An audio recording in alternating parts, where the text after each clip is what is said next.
అయ్యగారు వచ్చిండు చెప్పాలా అద్దా మరి టైం సరిపోదు కదా అనుకుని ఆలోచిస్తున్నా. ఆయన ప్రభు కృపలన దేవుడు స్తోత్రంలో నా జీవితంలో దేవుడు అనేక మేలు చేశాడు. ముఖ్యంగా నా చిన్న కొడుకు పనిచేసే దగ్గర నుంచి చెరువులు వెళ్ళేటప్పుడు విమానంలో అబ్రహం పాస్టర్ కూడా కలిచాడట.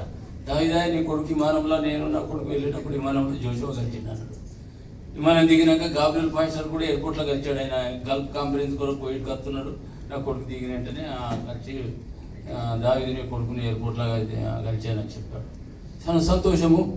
అయితే నా కొడుకు పెద్దయ్య గారి సమాధి కూడా వెళ్ళాడు. గుంటూరు, హైదరాబాద్లో కూడా సతీష్ కుమార్ అయ్య చర్చలో కూడా అయ్యగారిని పెద్దయ్య గారిని తీసుకెళ్ళినప్పుడు అక్కడ కూడా వెళ్ళాడు.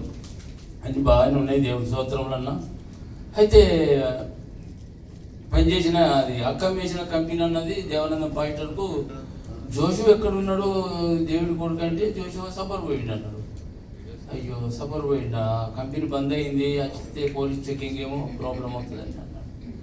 నేను పోయేటోళ్ళకి ఇట్లున్నది పరిస్థితి, మరి అత్తే ఎయిర్పోర్ట్ పట్టుకుని ఫింగర్ వేసి పంపిస్తారు, కంపెనీ మీద కేసు ఉన్నది, నీ కొడుకు మీద బ్లాక్ ఉంటుంది, మరి ప్రాబ్లం అవుతుంది అన్నాడు. ఇట్లా అని 6 నెలల నుంచి పోరాడాను కంపెనీకి. దేవానంద పాస్టర్ కూడా వచ్చాడు, నేను వెళ్ళాను, కాలేదు. వాళ్ళు అన్నారు 6 నెలల తర్వాత వీసా కట్ అయిపోతుంది, ఆటోమేటిక్ కొత్త వీసా ఇస్తాం మేమే, మాకు 3-4 కంపెనీలు ఉన్నాయని చెప్పారు. తర్వాత 6 నెలల తర్వాత మరి ఇద్దరు రెడ్డి ఇద్దరు కంపెనీకి వాళ్ళు అన్నారు, మరి నీ కొడుకు మీద బ్లాక్ వచ్చింది, కంపెనీ మీద కేసు ఉన్నది కాబట్టి కొడుకు వీసా వెళ్ళదు, ఆ బ్లాక్ తీసేస్తే మంచిగా రావచ్చు, కొత్త వీసా వెళ్తుంది అన్నారు. అప్పుడేమో ఎయిర్పోర్ట్లో పట్టుబడతాయంటే పల్లి మేసరత్నమయ్య కూడా దావిదయ్య నీ కొడుకు నేను తీసుకొస్తా బయటికి, అవి పేపర్లు అన్నాడు. ఇలా మంచిదైతే మంచిది అవుతుంది, ఇలా రేపు ఎయిర్పోర్ట్లో వాస్తే నడతలేదు, ప్రాబ్లం అయినంటే ఫింగర్ వేసి పంపిస్తారు అని భయపడి నేను అయ్యగారు పల్లి మేసరత్నమయ్య అన్న మాటకు అంగీకరించలేదు. తర్వాత ఇప్పుడు బ్లాక్ వచ్చింది, బ్లాకు కొంత వాస్తుంటే బ్లాక్ తీపిస్తే కొత్త వీధి ఇస్తామంటున్నారు. ఆ బ్లాక్ తీసేటోళ్ళు దొరకలేదు. మన సంఘంలో కూడా 4-5 చెప్పాను, అలా తిరిగి రిప్లై ఇస్తలేరు. కోయిటి బాబాతో మాట్లాడుతున్నాము, మరి చెప్తే నీకు చెప్తాను దావిదని చెప్పారు. అట్లా చాలా 6 నెలలు అట్లా నలిగిపోయాము. 6 నెలలు 7వ నెల స్టార్ట్ అయింది, ఇట్లా కూడా పనులు అవుతలేవు.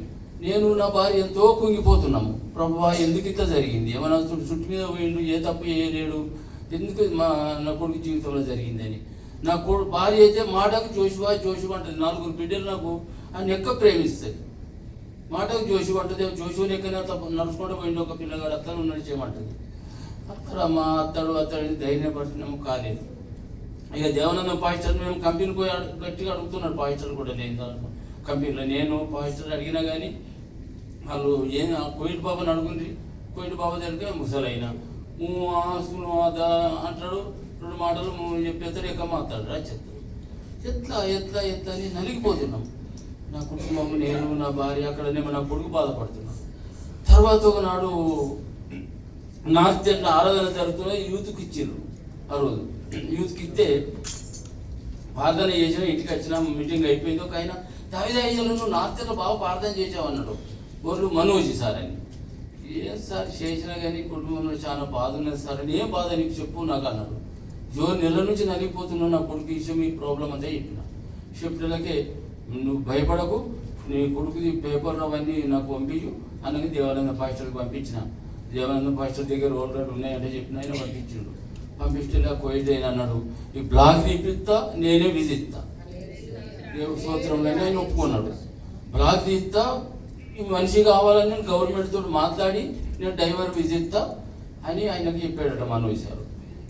మనోజ్కి చెప్పాడు కోయిటి బాబా వాళ్ళ కపీలు.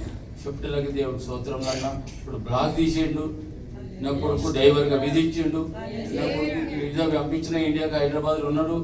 తొందరగా మెడికల్ చేసుకుని అద్దమంటలకి ఇప్పుడు ఇరాన్ ప్రాబ్లం వలన విమానాలు బంద్ అయిపోయినాయి, ఎయిర్పోర్ట్ బంద్ అయిపోయింది.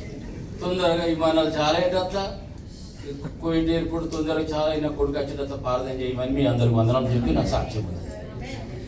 హల్లెలూయా, అందరూ చెప్తాం హల్లెలూయా.